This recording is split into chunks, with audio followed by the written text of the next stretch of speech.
Laver une bouteille sale sans brosse est très facile. Versez d'abord quelques gouttes de détergent et ajoutez un peu d'eau. Fermez le flacon et agitez bien. Il ne reste plus qu'à rincer abondamment le flacon sous l'eau courante et voilà, votre bouteille est propre.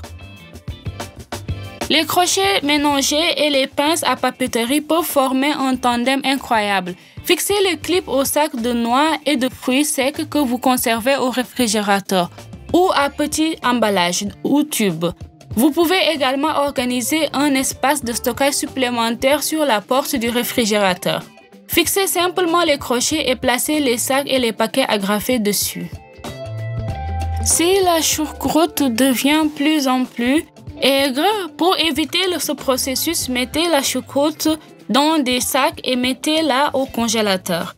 Le chou congelé est parfaitement conservé et ne change pratiquement pas ses propriétés et son goût. Décongélez-le au réfrigérateur avant de l'utiliser, juste très pratique. Avant de cuire les estomacs de poulet, ils doivent être soigneusement lavés à l'eau courante et trempés dans l'eau pendant 1 heure et demie. Peu de gens aiment la partie dure et nerveuse de ces abats. Vous devez donc retirer soigneusement la partie la plus charnue. Faites une incision sous le film, retournez le couteau et coupez la partie charnue, comme un filet de poisson de la peau. De beaux morceaux de viande doivent d'abord être frits dans une poêle bien chauffée avec un peu d'huile. Dès que les ventricules de poulet sont saisis de tous les côtés, ajoutez les oignons finement hachés dans la poêle et faites revenir le tout jusqu'à ce qu'il soit tendre. Ajoutez les épices d'assaisonnement au goût, faites chauffer quelques minutes et retirez du feu. Choucroute parfaitement décongelée en 12 heures au réfrigérateur. Utilisez un petit sac pour la salade et hachez un peu de contenu d'un grand sac, par exemple avec des ciseaux, afin qu'il n'y ait pas de trop longs morceaux de chou dans le plat fini. Au fond d'une forme ou d'un plat allant au four résistant à la chaleur, étalez d'abord les ventricules de poulet avec des oignons et recouvrez le tout de choucroute. Si votre plat de cuisson a un couvercle, fermez-le. S'il n'y a pas de couvercle, construisez-le avec du papier d'aluminium et du papier. Préchauffez le four à 160 degrés et faites cuire à cette température pendant exactement 1 heure et demie. Après ce temps, éteignez le feu du four et laissez le plat dans le four jusqu'à ce qu'il refroidisse complètement. Laissez-le languir et gagner en saveur. Après tout, comme vous le savez, le plat de choucroute sont bons au moins tous les jours. On obtient ce genre de plat vraiment très savoureux. Les étiquettes de sachets de thé en papier ont souvent de petites incisions. S'il n'y en a pas, faites-le avec des ciseaux. Passez le fil à travers la poignée et enfilez-le dans l'incision. Maintenant, préparez du thé et le sac n'ira nulle part. Tout s'enlève de l'autre sens aussi. Je vais partager une façon intéressante de faire un avocat doux à partir d'un avocat dur en seulement 5 heures.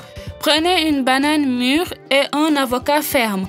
Enveloppez-la bien dans du papier d'aluminium, nettoyez dans un endroit sombre et sec pendant 5 heures. Au bout de 5 heures, vérifiez si l'avocat est vraiment devenu un peu plus mou. Mais s'il n'est pas assez mou pour être utilisé, enveloppez-le dans du papier d'aluminium et portez le temps d'exploitation à 12 heures. Maintenant, l'avocat est absolument doux et prêt à l'emploi. Maintenant, avec cet avocat, on peut préparer n'importe quel plat intéressant.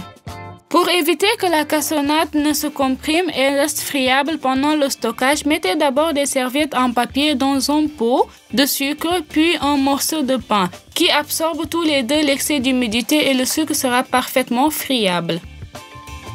Les fruits secs se conservent mieux au réfrigérateur, mais les pommes et poires séchées maison sont exclusivement dans des contenants en plastique ou en verre bien fermés. Il est préférable de stocker dans un endroit sombre, sec et assez frais. Préparez une confiture de fruits secs, mettez une casserole d'eau sur le feu et ajoutez des pommes séchées et des poires séchées, ainsi que des raisins secs pour la douceur. Le sucre dans la compote de fruits secs peut être omis. Dès que l'eau bout, faites bouillir pendant 5 à 7 minutes, puis éteignez le feu et fermez la casserole avec un couvercle. Laissez bien infuser la compote jusqu'à ce qu'elle refroidisse complètement. Filtrez la compote refroidie, car tout le monde n'aime pas quand il y a des fruits bouillis. Ces fruits peuvent être ajoutés aux céréales ou à toutes les casseroles sucrées. Et les fruits secs bouillis font également d'excellentes pâtisseries. Mettez les fruits secs bouillis sans liquide dans le bol d'une moissonneuse-batteuse ou d'un mixeur. Ajoutez les flocons d'avoine longuement cuits, ajoutez le sucre de canne roux, la cannelle moulue et le soda. Versez le beurre fondu et l'œuf. Mélangez le tout pendant 30 secondes. Ajoutez un peu de farine. Vous pouvez utiliser du blé complet. Encore une fois, mélangez rapidement le tout et laissez infuser un peu la pâte. Pendant ce temps, préparez une plaque à pâtisserie. Si la plaque à pâtisserie s'est avérée grande pour un tel volume de pâte, vous pouvez réduire son volume. Pliez la feuille en une longue bande large, soulevez les bords. Il s'avère qu'un séparateur aussi stable est tel que pendant la cuisson, le séparateur ne bouge pas. Faites plusieurs arrêts de loquet. Couvrez la partie du moule dans laquelle vous allez cuire le pain d'épices avec du papier cuisson. Cuire le pain d'épices dans un four préchauffé à 180 degrés pendant 30 à 50 minutes. Transférez le produit fini sur une grille et laissez refroidir complètement. Puis coupez en morceaux. Le pain d'épices à base de fruits secs est tout simplement incroyable avec une saveur de pain d'épices juste délicieux. Je vais partager un moyen simple d'apprendre à utiliser les bâtons de bois et de ne pas les perdre dans le processus. Pour ce faire, prenez un tel tube à cocktail avec un pli, coupez l'excédent et utilisez le tube pour connecter les bâtons. Vous pouvez être sûr que tout ira bien maintenant. Si vous avez un formulaire que vous n'avez pas utilisé depuis longtemps et qu'on en fait un spinner qu'il a déjà abandonné, alors à l'aide d'un pistolet à colle ou de colle, vous pouvez combiner les deux éléments et obtenir un support rotatif toujours être à portée de main.